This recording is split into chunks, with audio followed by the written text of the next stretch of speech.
Presented by Aishwarya Music Mathli.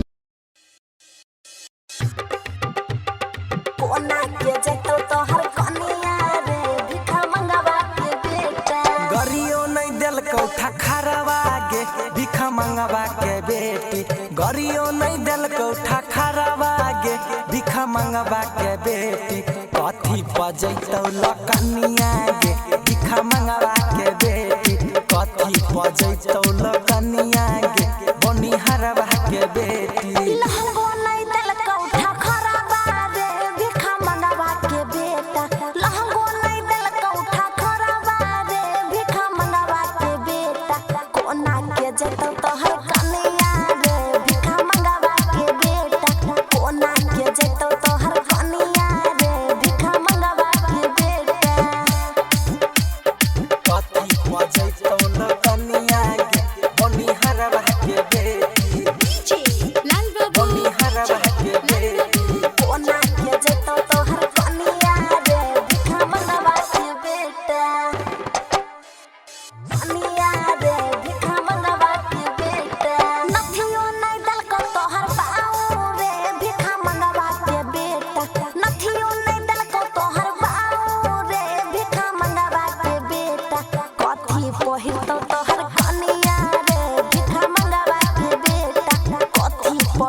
सवागे बनिहारवा के बेटी थरियो नहीं दिल को गीला सवागे बनिहारवा के बेटी कथी में खैतो तोहर सैया गे भिखा मंगवा के बेटी कथी में खैतो तोहर जीजावा गे भिखा मंगवा के बेटी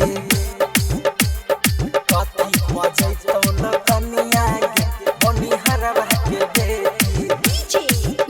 बनिहारवा के बेटी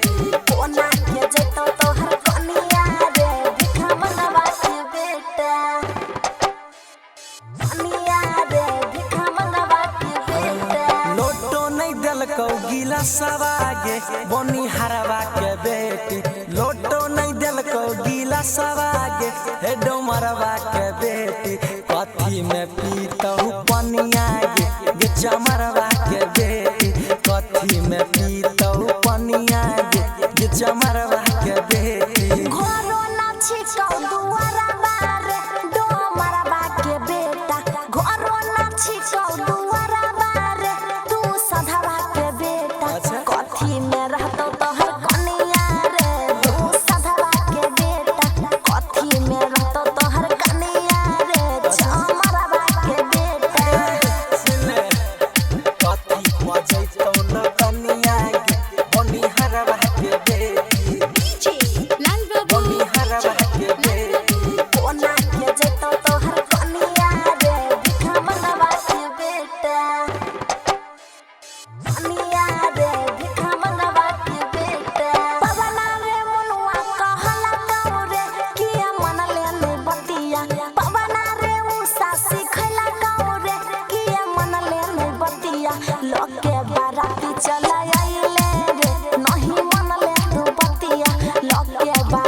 बबुआ गे हमरा दिल को फसाई अगुआ छिकौ हे गे मोनुआ गे हमरा दिल को फसाई